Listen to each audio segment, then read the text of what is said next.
আছে এখন যৌথ উদ্যোগে আজকের যে বাৎসরিক ক্রীড়া প্রতিযোগিতা এবং যে কোনো এই অনুষ্ঠানটা করেছে এ থেকে আমি খুব আনন্দিত। জাহাঙ্গীরনগর বিশ্ববিদ্যালয়ে ৩৮তম বার্ষিক ক্রীড়া প্রতিযোগিতা 2026 অনুষ্ঠিত। বিস্তারিত থাকছে মাসুদ রানাকে সাথে নিয়ে ফয়জুল ইসলামের প্রতিবেদনে। জাহাঙ্গীরনগর বিশ্ববিদ্যালয়ে কর্মচারী সমিতি ও কর্মচারী ইউনিয়নের উদ্যোগে অনুষ্ঠিত হয়েছে ৩৮তম বার্ষিক ক্রীড়া প্রতিযোগিতা 2026। বৃহস্পতিবার 16 এপ্রিল বিশ্ববিদ্যালয়ের 20 মাইল কর্মচারী খেলার মাঠ প্রাঙ্গণে দিনব্যাপী এই আয়োজন উৎসবমুখর পরিবেশে সম্পন্ন হয়। অনুষ্ঠানে প্রধান অতিথি হিসেবে উপস্থিত ছিলেন মাননীয় উপাচার্য অধ্যাপক ডক্টর মোহাম্মদ কামরুল আহসান। বিশেষ অতিথি হিসেবে উপস্থিত ছিলেন উপাচার্য professor doctor Sohel Ahmed, Pathalia union বিএনপির সভাপতি ও চেয়ারম্যান প্রার্থী মোহাম্মদ আব্দুস সোবহান, মোহাম্মদ আনোয়ার হোসেন। অনুষ্ঠানে সভাপতিত্ব করেন কর্মচারী সমিতির সভাপতি মোহাম্মদ আব্দুর রহিম।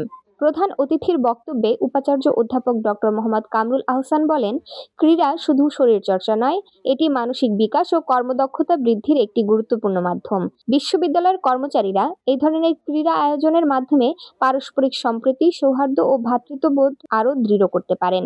একটি সুস্থ ও প্রাণবন্ত কর্মপরিবেশ গড়ে তুলতে নিয়মিত খেলাধুলার বিকল্প নেই।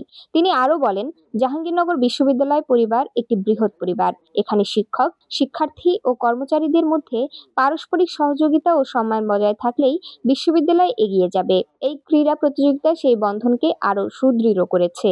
দিনব্যাপী প্রতিযোগিতায় বিভিন্ন ইভেন্টে কর্মচারীরা অংশগ্রহণ করেন এবং বিজয়ীদের মাঝে পুরস্কার বিতরণ করা হয়। পুরো আয়োজনটি প্রাণবন্ত ও আনন্দঘন পরিবেশে সম্পন্ন হয়। আমাদের এই সহযোগিতা থাকে, আমরা সহযোগিতা করব, এই বলে আমি আমার সংক্ষিপ্ত বক্তব্য শেষ করছি। আসসালামু আলাইকুম। বিশ্ববিদ্যালয় প্রশাসন সবসময় সেখানে সহযোগিতা করবে। গতকালকে ইউনিয়ন এবং সমিতির নেতৃবৃন্দ আমার কাছে গিয়েছিলেন একেবারে শেষ পর্যায়ে। এই খেলার মাঠটি এখানে অনেকে আপনারা আসেন, কর্মচারীগণ এবং তাদের সন্তানরা এখানে খেলেন। এই মাঠের অনেক জায়গাতে উঁচু নিচু আছে। তো আমি চেষ্টা করেছি এখানে প্রয়োজনীয় অর্থ যাতে বরাদ্দ দেওয়া হয়, কথা বলেছি। ইনশাআল্লাহ সেটা হয়ে যাবে। আমরা চাই, বিশ্ববিদ্যালয় প্রশাসন চাই, আমাদের যারা বাঁচিয়ে রেখেছেন আমাদের 20 থেকে 17 গ্রেডভুক্ত এবং 16 থেকে 11 গ্রেডভুক্ত কর্মচারীগণ যারা আছেন সাপোর্ট স্টাফ হিসাবে, তাদেরও মঙ্গল চিন্তা আমাদেরকে করতে হবে। বিশ্ববিদ্যালয়ের পরিবার যেন ভালো থাকে, সবাই মিলেমিশে যেন আমরা ভালো থাকি, সেই কামনা থাকবে। আমি আজকে এখন হচ্ছে পুরস্কার বিতরণী কার্যক্রম শুরু হবে। আমার বক্তব্য দীর্ঘায়িত করব না। আপনারা দীর্ঘক্ষণ বসে আছেন গরমের মধ্যে।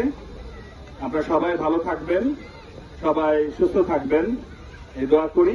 জাহাঙ্গীরনগর বিশ্ববিদ্যালয় ভালো থাকুক। ধন্যবাদ।